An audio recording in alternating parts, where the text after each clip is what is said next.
Bueno, en este curso de recursos audiovisuales, hoy vamos a ver cuestiones más didácticas relacionadas a la incorporación de las tecnologías a la práctica docente.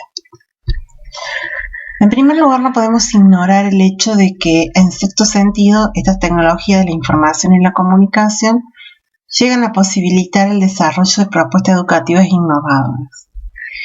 Pero no debemos caer tampoco en el error de que el mero hecho de incorporar tecnologías hace que nuestra práctica realmente sea innovadora. Otra cuestión importante que sí posibilitan las tecnologías de la información y la comunicación son el hecho de que podemos repensar nuevas estrategias pedagógicas didácticas, es decir, nuevas maneras de enseñar que vayan a desarrollar en nuestros alumnos procesos de aprendizaje significativos. En esta oportunidad yo voy a hablar de tecnología de la información y la comunicación, o las denominadas TIC, porque en realidad son las que más impacto han causado en este último tiempo por el avance. Sin embargo, tecnologías son todas, ¿no es cierto? El pizarrón, la tiza, el libro, etc. Cuando en nuestra práctica docente hablamos de incorporar o usar TIC, estas tecnologías, no debemos caer en el error de pensarla como simples medios que nos permiten hacer más rápido o mejor lo que ya hacíamos. Eso tampoco implica innovar y es uno de los errores más frecuentes en los que caen los docentes. Sin embargo, la innovación educativa sí implica que tres elementos esenciales estén organizados y armoniosamente presentados. Uno de ellos es el contenido a desarrollar, es decir, el pensar qué debemos enseñar. El segundo tiene que ver con la estructura cognitiva de los alumnos, es decir, a quién vamos a enseñarle, qué características tienen nuestros alumnos en particular.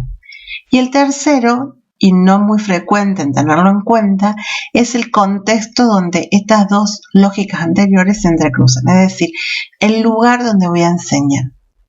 Porque puedo hacer un PowerPoint o este mismo video muy lindo, pero en realidad si mi clase se da en un lugar donde no tengo conexiones o la luz suficiente, o al contrario tengo demasiada luz, o por última estoy dando clase en un pasillo, en un hospital, en la terraza, como suele suceder, entonces la tecnología que he utilizado, por más que yo piense que a lo mejor es buena para presentar el contenido, no ha sido la más óptima por el contexto en el que tengo que dar la clase. Por eso, entonces, vuelvo a reiterar que el hecho de que es necesario tener en cuenta que estas tres variables tienen que estar armoniosamente presentadas cuando damos nuestras clases. Y ahí sí estamos hablando de innovación en la práctica docente. Entonces la pregunta sería, ¿qué implica innovar? Bueno, para pensar qué es la innovación, yo retomo una definición de la doctora Edith Lidwin, quien era pedagoga argentina y ella fue una de las pioneras en el tema de tecnología y educación en Latinoamérica. Ya en el 95, Bill Lidwin planteaba que el innovar en la práctica educativa implica definirla como una nueva propuesta que incluya, fíjense, un mejoramiento, tanto en el sistema educativo y en este caso en particular del que estamos hablando, en la práctica áulica. Es interesante que en la definición ella no utiliza el término tecnologías o TIC de ningún tipo. Es decir, en realidad pensar en la innovación de la práctica docente implica pensar en una propuesta que mejore la que ya teníamos en lo que tenga que ver a la práctica en el aula. Y acá tengo que hacer una salvedad.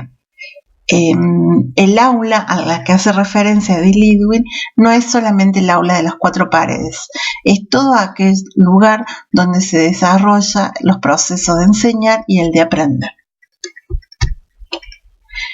Pensada así la innovación, entonces no nos lleva más que a orientar nuestra mirada en la práctica docente misma. Y esa práctica docente es una práctica mediadora, práctica mediada.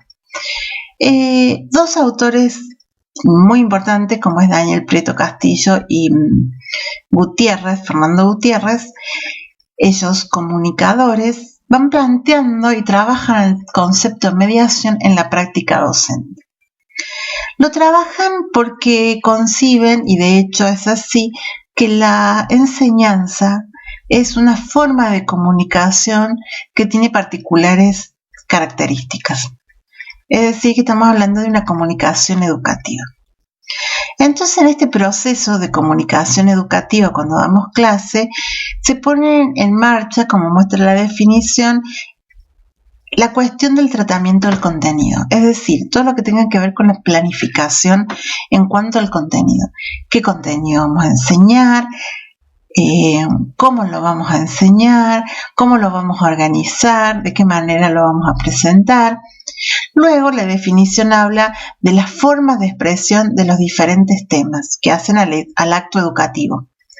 Es decir, cada contenido tiene temas determinados y esos temas determinados a veces se pueden presentar de la misma manera y a veces es necesario variar en la forma en que presentamos esos contenidos a nuestros alumnos. Todo esto hace desde una perspectiva crítica que pensemos a la educación como un acto de participación. Pero no solo de participación de mí como docente en particular, sino de mis alumnos, pero también de mis colegas, de esos colegas que dan clases en las otras asignaturas, de las cuales conforman un plan de estudio. También tiene que ver pensar la educación como creatividad, como una creatividad no para con el alumno solamente, sino para con el docente. Es decir, repensar de qué manera creativa podemos redefinir constantemente la forma en que damos clase. También tiene que ver con una educación como expresividad, lo que implica la posibilidad de que los otros se expresen. Y esos otros pueden ser nuestra grupo cátedra, quienes conforman ese grupo cátedra, los alumnos, la institución, los otros colegas, los científicos, etc. Pero sobre todo también tiene que ver con una educación concebida como relacionalidad. Es decir, comprender que lo que enseño no es un conocimiento acabado en sí mismo, sino que más bien guarda una estrecha relación con otros conocimientos humanos, con otros conocimientos científicos. Así entendida, la práctica docente como una práctica mediada no nos lleva más que a enfocar nuestra mirada en la planificación áulica. Hay un autor, Alfredo Furlan, argentino radicado en México, que justamente plantea el tema de la planificación y él la denomina como la estructura metodológica, es decir, la forma en que estructuramos la metodología en que damos clase. Y en esta estructura metodológica, él dice que los docentes, al planificar, ponemos en marcha este recuadro que hice aquí a continuación. O sea, tenemos por un lado la lógica de la ciencia, como vemos aquí arriba. Por otro lado tenemos la lógica psicológica de los alumnos, es decir, a quienes vamos a enseñar, como recién dije. Y nosotros como docentes trazamos ese proceso de mediación, que como vemos no es lineal, sino que más bien tiene sus altibajos, a los fines de lograr un proceso de aprendizaje en los alumnos. Pero no cualquier aprendizaje, sino un aprendizaje significativo. Y fíjense que en ese proceso de mediación es donde yo he colocado las TIC. Es decir, en ese proceso de planificación es en el que decido si uso o no uso TIC. Y si las uso, ¿qué tecnologías voy a utilizar? Vamos a desmenuzar un poquito por parte cada uno de estos componentes. Vamos a ir primero a ver qué significa esto de retomar la lógica de la ciencia. Bueno, en tomar la lógica de la ciencia básicamente tiene que ver con los contenidos que voy a enseñar. Es decir, comprender cómo presento esos contenidos y de qué manera los estoy transmitiendo. Pero no solo acaba allí, sino saber comprender que ese cómo presento y transmito implica también que estamos representando valores a los alumnos. Se lo estamos presentando y representando. Un ejemplo muy básico sería pensar que estoy enseñando anatomía y que la forma como lo presento y lo transmito está haciendo que el alumno recobre un valor en el que el ser humano se convierte en un objeto de aprendizaje más que en un sujeto. Entonces, como vemos, todo acto educativo implica un acto con valores. Esto de retomar los conocimientos disciplinarios, lo que voy a enseñar, implica que nosotros repensemos los pilares del conocimiento científico. Es decir, repensemos qué conocimiento o qué ciencia estoy enseñando y dentro de eso, qué disciplina, que es parte de esa ciencia en particular, conforman los conocimientos que voy a enseñar. Pero no solamente allí acaba todo, uno también debe pensar, una vez que sabe qué disciplina está enseñando, repensar los modos en que se produce el conocimiento dentro de esa disciplina. Y esto es esencial. Conocer de qué modo se construye el conocimiento nos hace saber más acerca de ese conocimiento en sí mismo. Una vez que uno tiene esta recuperación epistemológica del saber que va a enseñar, en realidad pasa a otro momento un poquito más concreto que tiene que ver con repensar esos conocimientos dentro del aula. Y allí nos posicionamos básicamente en la recuperación de la disciplina. Porque la disciplina son los conocimientos que conforman normalmente los contenidos escolares, los contenidos de enseñar. En este caso, los contenidos de enseñar en la universidad. Y ese recuperar la disciplina conlleva que tengamos presente cuáles son los problemas propios de esa disciplina y cuáles son sus principios y procedimientos. Es decir, qué es esas normativas, esos valores, esos principios, esos problemas que conforman a esa disciplina y que hacen que el conocimiento de esa disciplina vaya creciendo. Pero por último, y no por eso menos importante, y vuelvo a reiterar, es necesario esta cuestión de la relacionalidad, demostrar la relación que tiene esa disciplina con otros campos de conocimiento, que pueden ser otras disciplinas dentro de la misma ciencia o directamente pueden ser otras ciencias dentro del conocimiento científico humano. Para hacer un poquito más de hincapié, cuando hablamos de recuperar la disciplina dentro del aula, estamos hablando de reconocer y que los alumnos reconozcan la estructura del campo de esa disciplina, cuáles son los fundamentos, es decir, esos saberes que son innegociables, que sí o sí se deben conocer y saber y aprender. Comprender también cuál es la estructura de esa disciplina. Esto implica saber de qué manera es presentado el conocimiento dentro de la disciplina y para ello esto nos conlleva pensar la transposición didáctica, es decir, si hay conocimientos que para comprenderlos se tiene que conocer en principio cuestiones particulares para ir a lo general, eso nos muestra dentro de la transposición didáctica, cuando vamos a enseñar ese saber científico, que no lo podemos enseñar de otra manera más que de lo particular a lo general.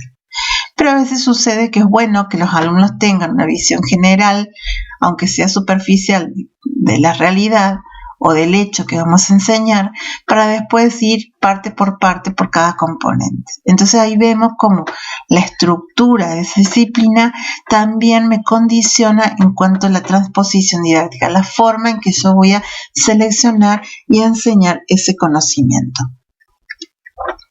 En esta placa vemos claramente cómo estas tres cuestiones que viene planteando se entrecruzan. Adentro del aula tenemos lo epistémico, es decir, el reconocer que lo que enseñamos deviene de una ciencia y lo que implica la construcción de conocimiento dentro de esa ciencia. El contenido en cuanto a disciplinar, es decir, esos contenidos disciplinares que conllevan a un contenido más escolar, que son normalmente los que enseñamos.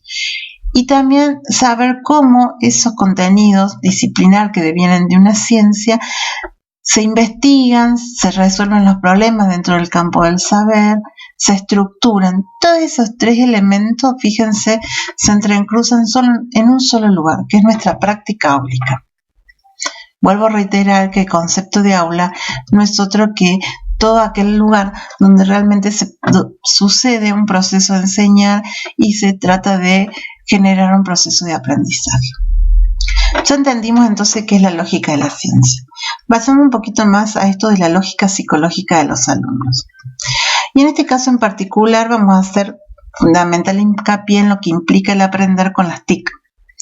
Esto de incorporar las TIC a la enseñanza conlleva que los docentes no solo, como muestra la placa, conozcamos el valor que tienen estos instrumentos y sus lógicas propias como valores culturales y herramientas generadas por el hombre, sino también la forma en que estos instrumentos, estas nuevas herramientas, representan el conocimiento y la información, o sea, qué sentidos, qué símbolos utilizan, los visuales, los icónicos, los verbales, los sonoros, etc. Y estas dos cuestiones nos ayudan sobre todo a darnos cuenta que estamos frente a una nueva cultura del aprendizaje. Hoy se aprende de manera diferente. No muy pocas veces se escuchan los docentes quejarse de que sus alumnos no leen, no entienden, no aplican. Pero es cierto que nosotros mismos no leemos, no entendemos ni aplicamos como lo hacíamos antes.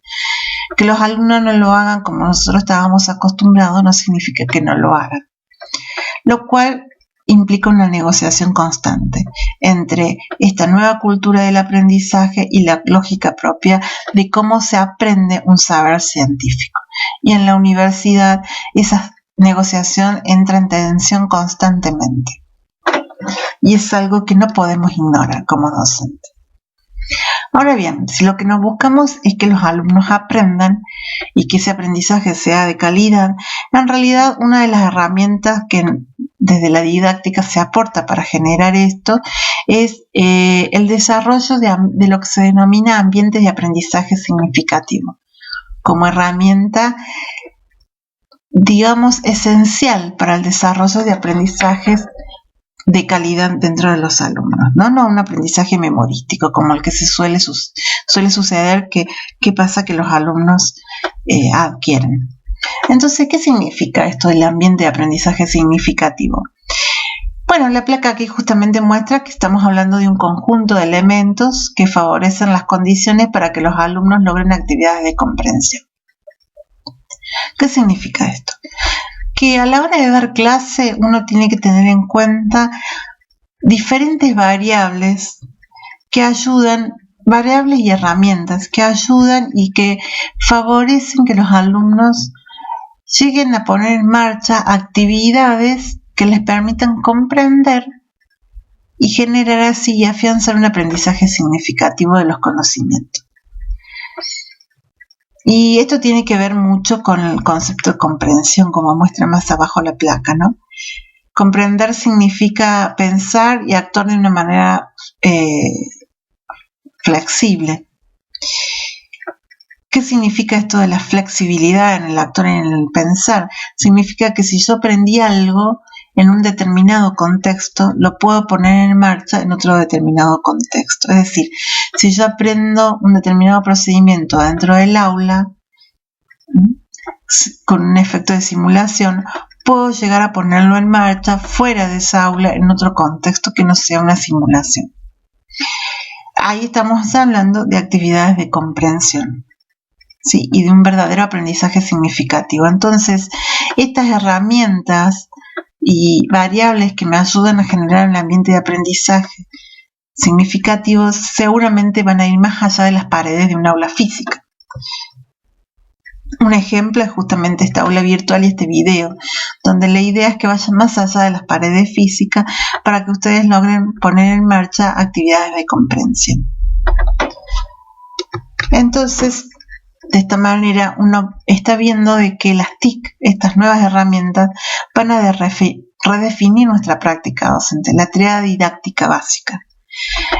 ¿Por qué las redefinen? Porque en realidad en algunos momentos el acento va a estar puesto en el docente, como sucede ahora. En otros momentos la actividad o el enfoque va a estar puesto en el alumno, en el hacer de ese alumno. Y a veces en el conocimiento, en la forma en que lo presento o en actividades que realmente conlleven una apropiación de la información y que se convierte en conocimiento en los alumnos. Pase lo que pase, lo importante, como muestra la placa, es simplemente el hecho de no negar que en el poder de lo docente radica el hecho de que usemos pedagógicamente estas nuevas herramientas. Y no siempre sucede, lamentablemente. Por eso debemos constantemente reflexionar sobre nuestra propuesta de enseñanza. Volviendo nuevamente, entonces ya entendimos lo que es la lógica de la ciencia, lo que es la lógica psicológica de los alumnos, y ahora vamos a ir viendo un poquito cómo en este proceso de mediación uno puede tomar algunas herramientas TIC. Para ello yo he seleccionado simplemente dos, que están presentes en la Facultad de Ciencias Médicas de la Universidad Nacional de Córdoba. Una de ellas es conocida por ustedes y utilizada como alumnos, que son las aulas virtuales. Estas aulas virtuales se pueden propiciar en el marco del uso de una plataforma denominada Moodle. Si ustedes lo desean, pueden buscar Moodle, por ejemplo, en YouTube, y ahí van a encontrar varios videos que expliquen cómo está conformada la plataforma Moodle. Es una plataforma de código abierto, muy flexible, y las aulas virtuales tienen muchas herramientas que nos permiten pensar, ir más allá de las paredes del aula. Como puede suceder, por ejemplo, con un video, con un sonido, con una actividad, ¿sí?, que los alumnos comiencen en la clase y la completen en la virtualidad. Otra herramienta que es tan interesante como poco usada es el canal Salud que brinda la facultad. Pueden visitarlo en esta dirección www.canalsalud.edu.ar y allí van a encontrar una serie de videos que hablan de distintas índoles. Yo los invito a que pasen un poco por la página web, pero que también piensen no solo en un ámbito donde yo puedo buscar un video que me pueda servir, en un audiovisual que me pueda servir para afianzar determinados conocimientos, presentar conocimientos a mis alumnos, sino también, y esta es la invitación que está abierta, a pensar de qué manera uno puede ser un generador de un audiovisual. Junto con este video les voy a proporcionar otro que es justamente el de presentación del canal Salud, para que tengamos un poquito más completa la mirada sobre qué implica el uso de esta herramienta. Muchas gracias.